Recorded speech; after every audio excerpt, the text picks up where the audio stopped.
So I miss the days when you could go on the internet and just read the news without wondering whether an article was fake, whether pictures and videos were fake because now they're AI, when it just seems like there's such a spread of misinformation that you need to check 70 sources to find out whether the article about the world's tiniest cat is actually real. Anyway, all of this is to say that sometimes I come across things on social media that I think immediately must be fake, and then they're not.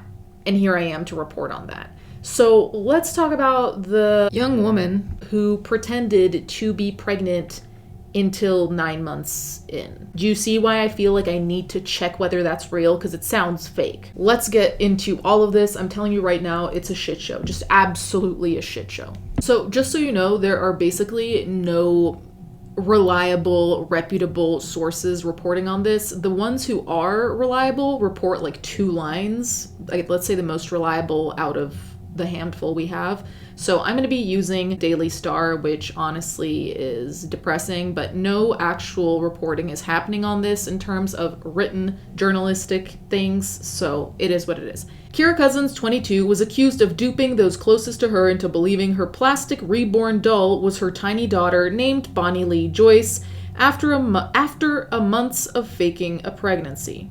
It's after months, not a months, just 9 months.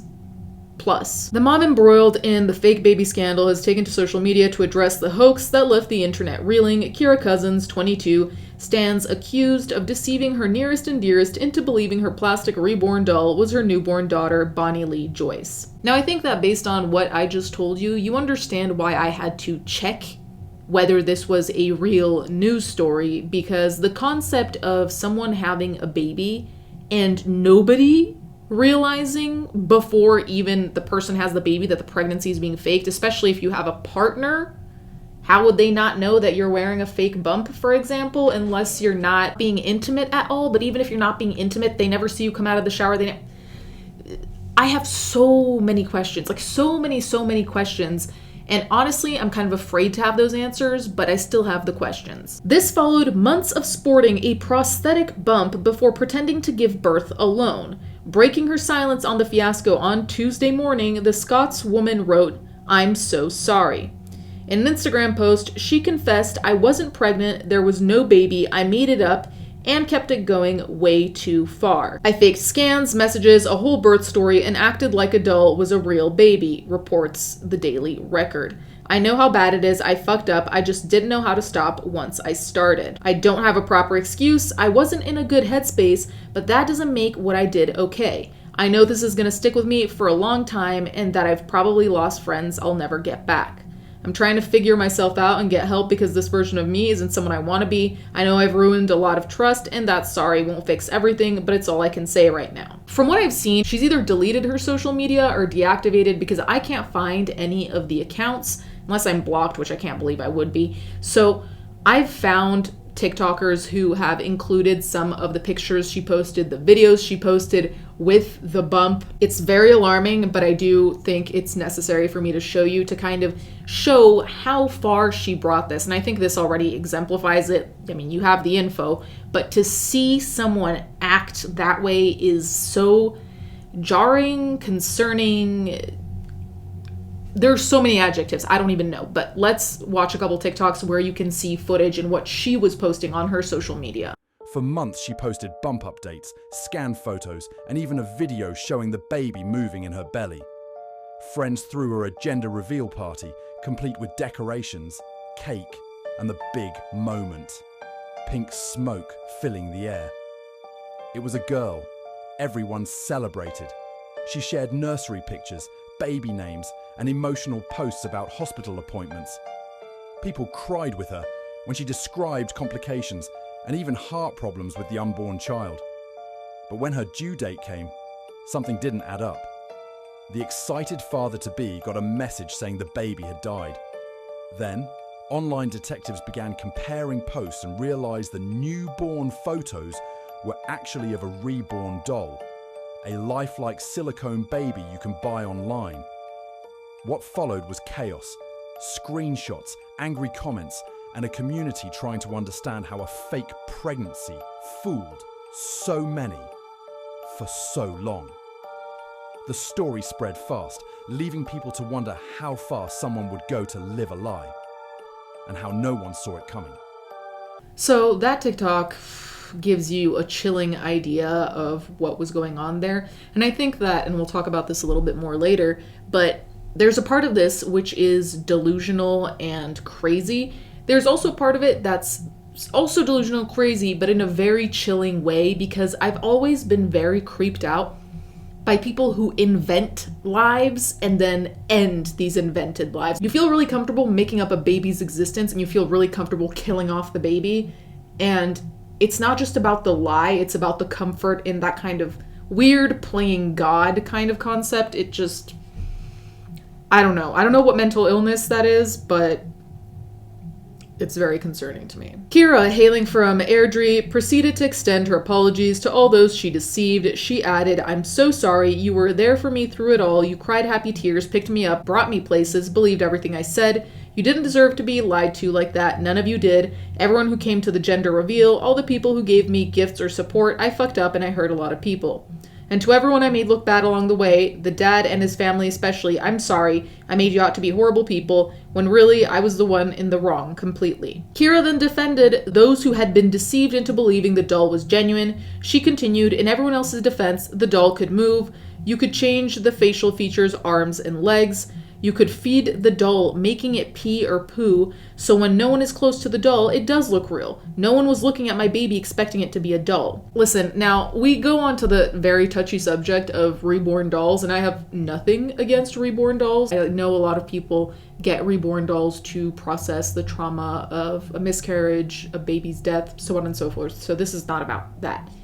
That being said, I had no idea that they had reborn dolls that could move and pee and just basically mimic a real child. Like, I didn't know that we evolved from doll to basically robot doll, right? So that in and of itself is crazy. And I saw a lot of people online commenting about how much she must have spent on the doll. And to me, the thing about the doll is this. Now, this might be boring and logistical to you guys, but when I'm thinking about this and when I'm processing what it is that I'm hearing, what I'm also thinking is the amount of planning this takes is not little, in the sense of, if she lived with her boyfriend, especially, and I don't know because I haven't seen any of that information anywhere, but the concept of ordering a prosthetic baby bump, right? Because I don't think you can just go buy it somewhere. Unless I'm mistaken about that. Let me know if you guys know of prosthetic stores right around the corner that have baby bumps. But so if you're buying the baby bump, you have to order it online and you have to live somewhere where no one's going to open your packages, which in my household, I open whatever gets in the mail. So does my boyfriend, right? So it doesn't really matter. There are no secrets there. So if you lived with your boyfriend and you're getting this baby bump to fuck with everyone and you don't want him to find out, that sounds logistically difficult, right? Also, having a potentially big box, someone is bound to ask you, hey, what'd you get, right? You know, like, it's very difficult for me to understand. And even if she lived with her parents, unless she lived alone, I feel like that's just a difficult thing because it's normal to be nosy about other people's mail. Aside from that, that tells you a level of premeditation, right? Because if you get the baby bump, now, I don't know if she got more than one. She definitely had one, right? But the bump is obviously not like one day it's 0 and the next day it's 100. So did she get multiple different bumps? How does that work? And are you really keeping tabs on how big your stomach should be at X amount of weeks and then X amount of weeks and then X amount of months? Like, you know, I have a lot of questions about all of how you manage that. And in a realistic way, mind you, because you have to do it in a way where no one's going to notice or ask questions, ideally. So there's that. The other thing is also the ordering of the baby. Reborn dolls, I have never seen a physical store sell reborn dolls. So then you ordered it. So then we go back to the question of before. How do you receive that in a way where nobody notices? Again, unless you live alone, in which case all of that is facilitated. You'd think you'd move in with the person that you're having a baby with, especially if you are a couple. So do you understand why I'm confused here? Like, I don't know how this all worked, honestly, unless this was something she was planning even prior to this relationship, because this relationship, I think, was only a month or so long when she got pregnant, quote unquote, which in and of itself is crazy. But unless she already had all this stuff, this takes a lot of planning. In the weeks before the supposed birth, she shared ultrasound images and clips from her gender reveal party. Guys, I don't use the term psychopath that often, but I'm inclined to call her something along those lines because this is such weirdo behavior. This is how do you go through how do you put all of this in motion and keep going on a daily basis, not only knowing that you're bullshitting, not only knowing that you're going to have to kill off the supposed baby, but also you're throwing parties for nothing. Like you're having a gender reveal of a thing that does not exist for money, for attention, for what? Also, for what? Is my general question. For what? Additionally, she posted footage of the baby moving in her belly, numerous photos of newborn outfits, and gifts from family and friends, including a 1,000-pound pushchair and car seat. She even documented hospital visits and alleged that prenatal screenings had detected a cardiac condition in the baby. The mom was subsequently exposed online as a serial liar after the baby's father discovered that what he believed was his 6-day-old infant was actually a doll, with Kira's mother uncovering the prop in her bedroom. In screenshot messages allegedly sent by Kira afterwards, she appears to inform the man, whom she claimed was Bonnie Lee's father, that the baby had passed away. I'm not judging the people,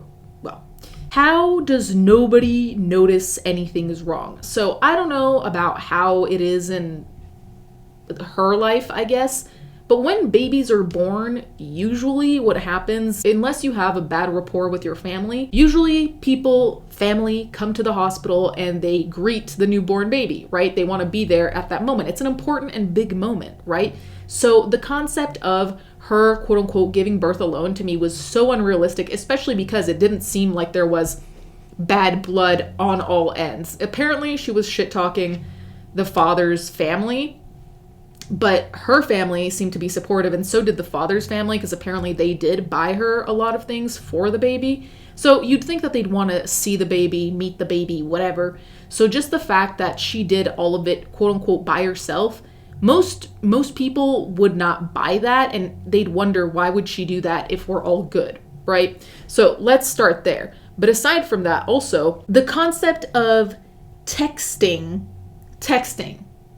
not calling, texting the baby's father being like, the baby's dead, like, what is that not worth a phone call, or better yet, to see the person in person to discuss news of that sort? Getting a text about a dead baby is crazy because it seems like there's no urgency. Because the first thing you do when something horrible happens and it feels like your world is ending, which is how most people would feel if they lost their baby, is to call whomever, but call. You're not going to just be like, hey, by the way, not to disturb you. Like, your world is supposed to be falling apart right now. Also, as a side note, the sharing of fake ultrasound images and all of that is wild, because I've seen cases kind of ish like this where people fake pregnancies. Usually it falls apart pretty quickly, but they usually just won't post things relative to the pregnancy in terms of like medical documents like an ultrasound might be. So the fact that she went to the lengths of doing that goes back to my main premise that this comes off as so wildly unhinged because of the sheer amount of work you have to do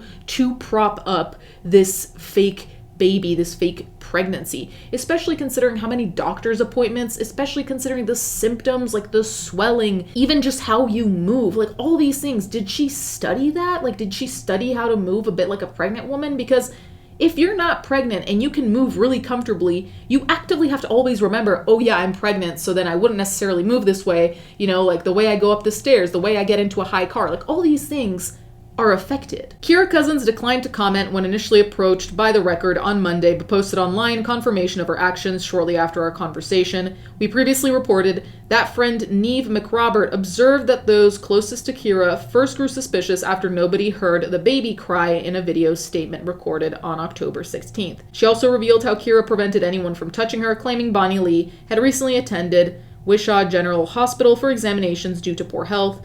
Neve said, I noticed Kira had deleted every picture and video of Bonnie Lee from our chats. I'm going to insert here Neve's story time on all of this because it gives you extra context that a lot of the publications won't give you. And I think it's better to hear it from her than for me to read it anyway.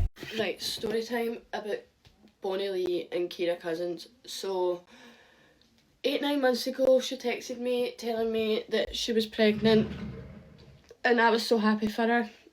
And she told me that Jamie didn't want to tell his mum, so she begged and begged Jamie to tell his mum that they were having this baby, and he begged her and begged her to get an abortion. And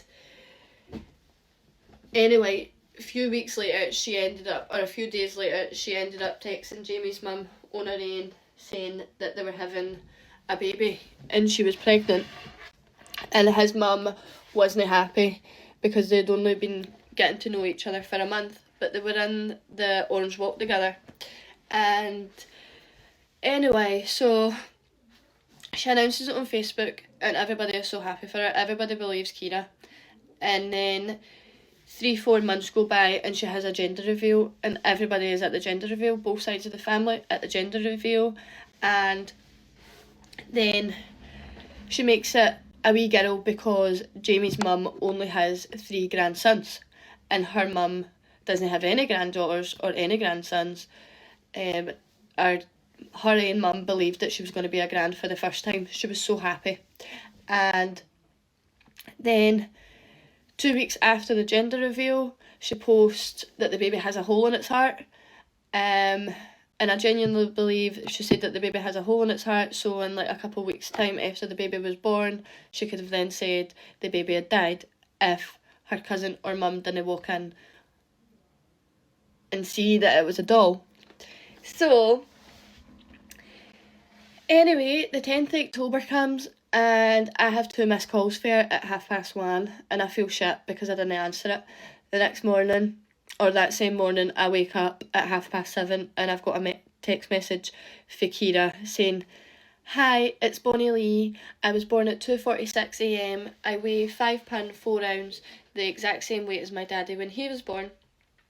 And I send her a video and I'm like, oh my god, like congratulations, she's so cute. But I felt so bad because she done it on her own. She sent me a video of her walking out of the hospital with Bonnie Lee, this doll in the car seat, and she has like everything that the hospital would give you.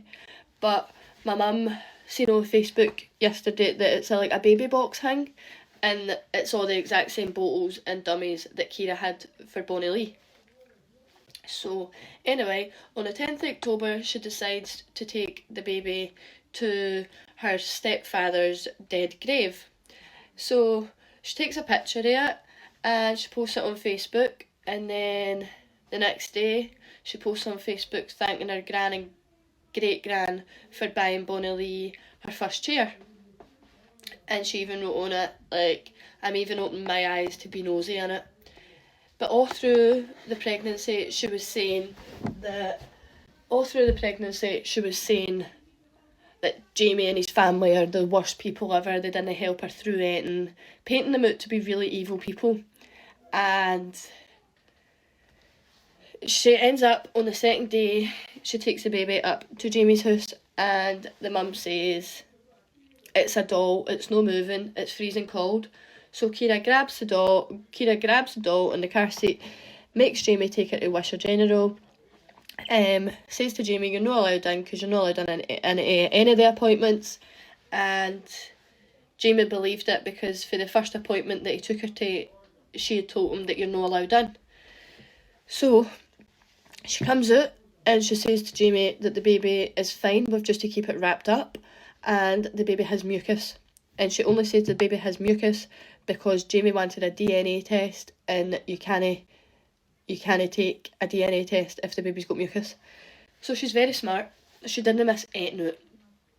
And it's crazy because I believed it that much because she was sending me scanned pictures, she was sending me videos at the hospital, like, she just made everything seem so real. And then the third day, she texts me saying, "Niamh, I need to get out of this house." So I text her and I say, "Do you want me to come and pick you up since you've just had a baby? I'll drive." And she was like, "Aye." And she says, "I'll bring the pram so we can go a walk," because she didn't ever want to sit in the house because people would ask her, like, can I have a hold of her, like, go up to her and touch her maybe, and she didn't want that because she didn't want anybody to realise that it was a doll so quick. And anyway, I go and get her and I text her when I'm outside and I say, "Kira, I'm outside, do you want a hand?" And she goes, "No, it's okay." So anyway, I go to her door and she doesn't expect me to be there, so the car seat is like facing out, and then I'm like, oh my god, she's tiny, she's so cute, because she's wrapped up, she's got a big hat on, and she's got a dummy in, and I'm like, oh my god, she's so cute, and Kira's like, I know, I have to keep her wrapped up, because we had her at the hospital yesterday, and I was just thinking, like, I said to her, Kira, we're not taking the Wayne a walk because you've already took the baby to the hospital, and you've been told, like, it's too cold, to take it a walk. And she made Jamie take the baby a walk, like, up the Kelpies and all that. And this doll you could actually feed, and literally, like, in the same minute it would shit.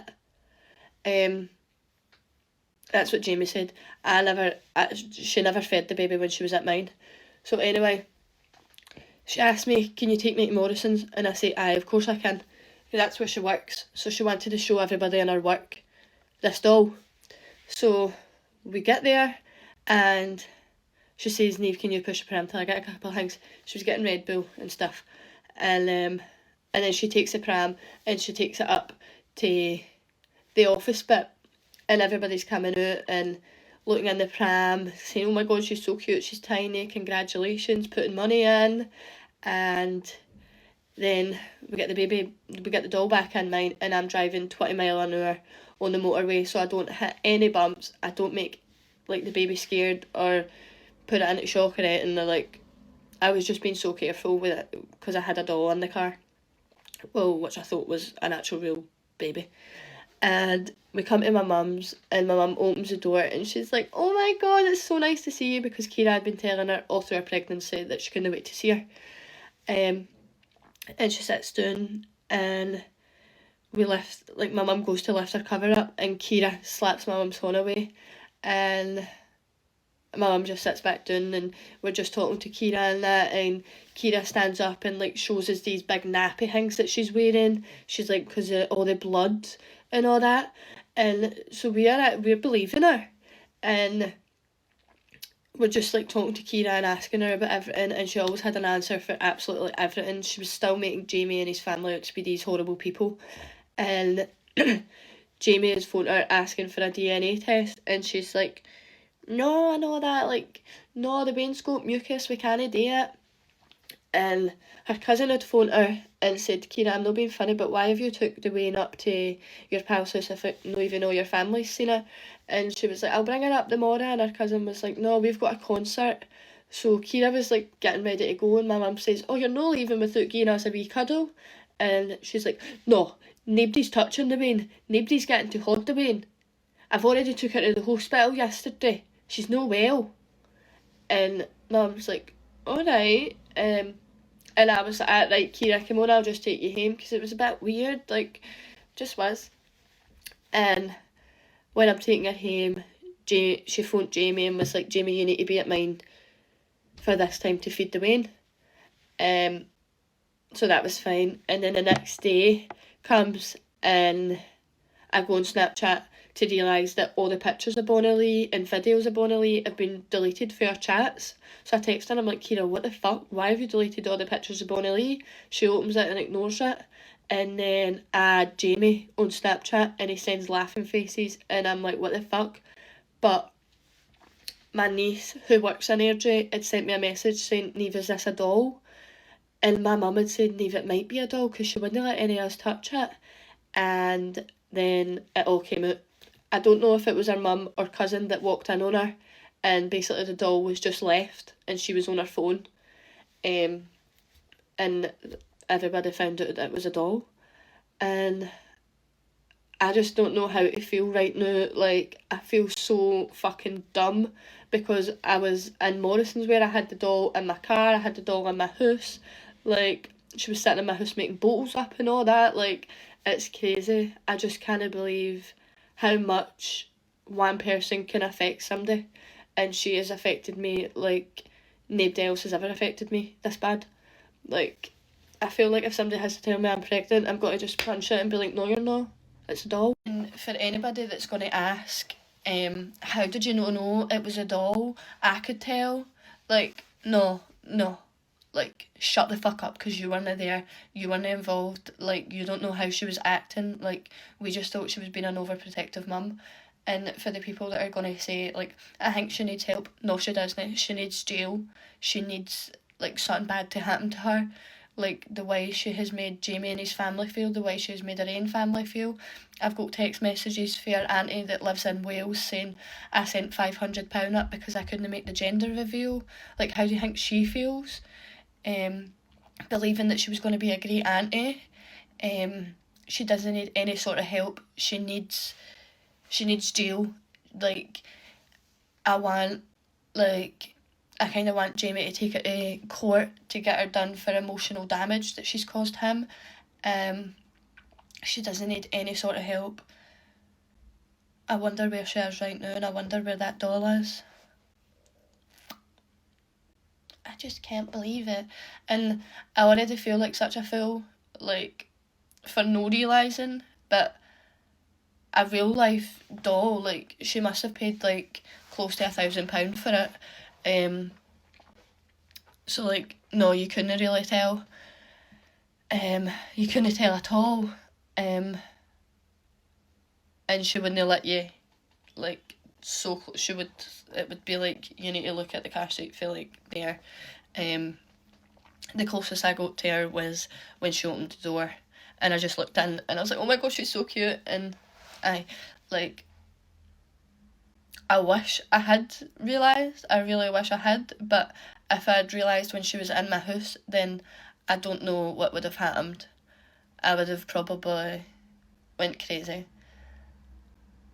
So I'm glad I kind of never found out that when she was in my house, because I don't know what would have happened. But she doesn't need any sort of help. She needs the jail. She really does. And I'm shite at TikTok. I don't know how to upload all the pictures and all that. So I'll try and do it, but if I can't, I can't. It's all on my Facebook anyway. But I felt like I had to make this because everybody is tagging me and shit. And I just want people to know that I was no involved in it whatsoever. And I feel just deflated. I feel like I'll not be able to trust anybody for a long time. If they tell me, like, they are pregnant, I'll be wondering, like, is it a doll? Is it real? Like, she is fucked up. She's an actual demon. I hope I never see her again. So, this is Kira at her own gender reveal, and me looking like a fanny at a gender reveal for a doll. But at the time, believing I was being supportive for a friend. Then she also went to a wedding with a fake bump. Then she said that the baby had heart problems. And then she was buying the baby clothes. And then the mum and gran bought the £1,000 pram. Then she sent me a video of the baby kicking. Then she posted on Facebook saying thanks to the gran and great gran for buying her a chair. Then there was just more photos of Kira and Bonnie Lee, this doll. Then in a few settings, the text messages are going to come up where she says that she had took Bonnie Lee to the hospital because she was cold, etc. Then all the blue chats that you'll see is me when I found out that it's a doll. That's her saying happy birthday to me.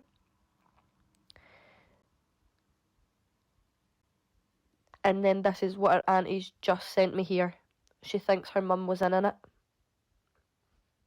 And so do I. So I think that hearing it from Nave directly is the most quote-unquote helpful thing here, because it really does help contextualize how it is that nobody realized that it was a doll, how it is that all of this unfolded, and how it actually affected all the people around Kira, because I can't even imagine how you come back from this. And by that, I'm not even talking about her getting back in people's good graces. I'm talking about just like the parents. She lied to her own parents, to her own boyfriend about this stuff. And it's just like, how do they make amends with that? How do they move on from such a shock, such a weird fucking thing? And it's also like, if you're willing to lie about something so significant, it makes me think that you'll lie about anything, right? Because if you can lie about massive things, you can lie about bullshit. You can lie about where you were, what time you get off work, who you're seeing. Like, you can lie about everything else that is completely irrelevant in comparison to such a life event, such as having a child, right? Now, interestingly enough, in the comments of Neeb's video, there was someone who said that this account called Ivy Reborns commented saying, she emailed me in June asking about buying a silicone doll. So now it seems like this was super premeditated, and it seems like, and this is just from the comments, so this is not, there's no way to fact check it, but there are people saying that this is not the first time, which honestly, at this point, would not surprise me, because this is so quote unquote well planned out that if you're able to keep up this charade for that long, I actually can believe that you've done this before. I just can't get over doing that with a boyfriend that you've been with for a month. That's, yeah, I don't understand. I don't understand. Yeah, I don't understand. That's it. So believe it or not, the situation gets even crazier to a degree, because when I was doing research for this, I was looking for Kira Cousins' social media accounts to see what was still on there, if anything. And I found an account on TikTok called Kira.Cousin. And initially I thought it was her because it had 26,000 followers. So usually fake accounts don't get that type of following because people see it as a fake account, blah, blah, blah, whatever. This account is an entirely AI account of Kira Cousins just saying shit. And it's so surreal and disturbing that someone would make something like this. And they posted videos like this, which it's very big weirdo behavior, especially with a case that, granted, there was no death, thankfully, in this case, but it still is tragic, I say in quotation marks, for the people around her, right? Like, the excitement of parents thinking that they're going to have a grandchild, the trust they have in their daughter being shattered, boyfriend, friends, family members, all of them being duped, all of them even spending money to get gifts and help provide for this child, and then this is what happens. Like, ugh. So to make AI about that is also just crazy. I don't really understand. The craziest thing is that as of right now, this AI account has 16 different posts, some of which have 1.7 million views. And clearly these were people who thought that this was a real account, because a lot of these posts are like, who wants a full story time account going private soon? Then in the description it says story time at 100K. So it's like depraved behavior, honestly. So there are a lot of TikToks going around saying that this is not the first time that Kira has lied about a pregnancy, which is so wild. I don't even know what to say about that. But apparently, and this is only via the comments, so don't take this as fact, but apparently via the comments, she's also faked having cancer. So what it seems like to me is that we're dealing with a severe pathological liar who is completely just off their rocker, just completely unstable. And realistically, if she did fake her first pregnancy, I kind of wonder why it is that anyone around her believed her the second time around. But then again, it is possible that after her first pregnancy, her family was willing to believe her, and maybe she just changed friend group. She just stopped being around the people that she was around when she faked pregnancy number one. If that all is effectively true. Regardless, that is absolutely crazy, and it shows a pattern of a severely disturbed brain. Anyway, that's where we're at as of right now. I honestly am always so confused when I hear about stories like this, because it just seems like a massive, massive headache, and for what, right? And like we said, it could be about attention, it could be about money, but it's so jarring. You guys can let me know what you think in the comments down below. Thank you guys so much for watching. Thank you to my patrons as always, and I'll catch you guys next time.